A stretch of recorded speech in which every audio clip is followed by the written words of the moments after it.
এই টাকলা মোটু টাকলা মোটু টাকলা মোটু। টাকলা কারে বলস? টাকলা কারে বলস? মুটু কারে বলস? মুটু কারে বলস? টাকলা কারে বলস? টাকলা কারে বলস? মুটু কারে বলস? এই তোর খাইয়া মোটো হইছি না তোর খাইয়া টাকলা হইছি? তোর খাইয়া টাকলা হইছি না তোর খাইয়া মোটো হইছি?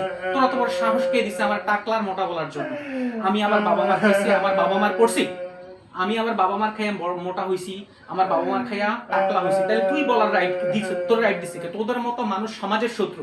তোরা হইলি সমাজের শত্রু, তোরা হইলি সমাজের কীট। তোদেরকে ইচ্ছা মতো পিটাইয়া তোদেরকে পুলিশের হাতে তুলে দেওয়া যায়। এইসব বুলিং এর কারণ মানুষ, বুলিং এর জন্য মানুষ ডিপ্রেশনে চলে যায়, মানুষের একটা অস্তিত্ব নষ্ট হয়ে যায়।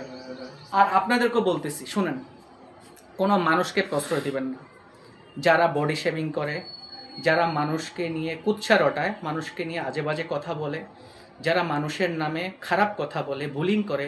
এই টাইপের মানুষকে কখনোই আপনারা কি করবেন?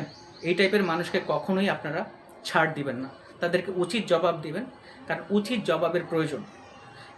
এই ধরনের মানুষগুলো হচ্ছে সমাজের শত্রু, কারণ সমাজটাকে তারাই নষ্ট করে। কারো ভালো দেখতে পারে না বলে তারা জালাসি করে এই ধরনের কথা বলে।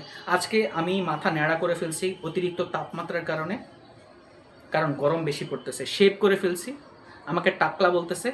আমি একটু শারীরিক ব্যায়াম না করার কারণে একটু মোটা আমাকে দেখা যাচ্ছে, এই জন্য আমি মোটো হয়ে গেছি।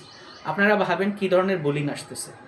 এই ধরনের বুলিং থেকে আপনারা রক্ষা হন, মানুষ আর অর্ধেক অন্য মানুষকে রক্ষা পেতে দেন। আর হ্যাঁ, মনে রাখবেন, কালার, চেহারা, আপনি কালো হয়েছেন সমস্যা নেই, আপনি সুন্দর হয়েছেন সমস্যা নেই। আপনাকে আল্লাহ সৃষ্টি করছে। কে সৃষ্টি করছে? আল্লাহ।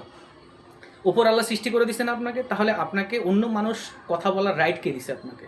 সে সুন্দর হোক, কালো হোক, খাটো হোক, বেটো হোক, ধনী হোক, গরিব হোক, তার সম্পর্কে কথা বলার রাইট আমাদের নেই। তো বন্ধুরা, সতর্ক থাকবেন, ভালো থাকবেন। আসসালামু আলাইকুম।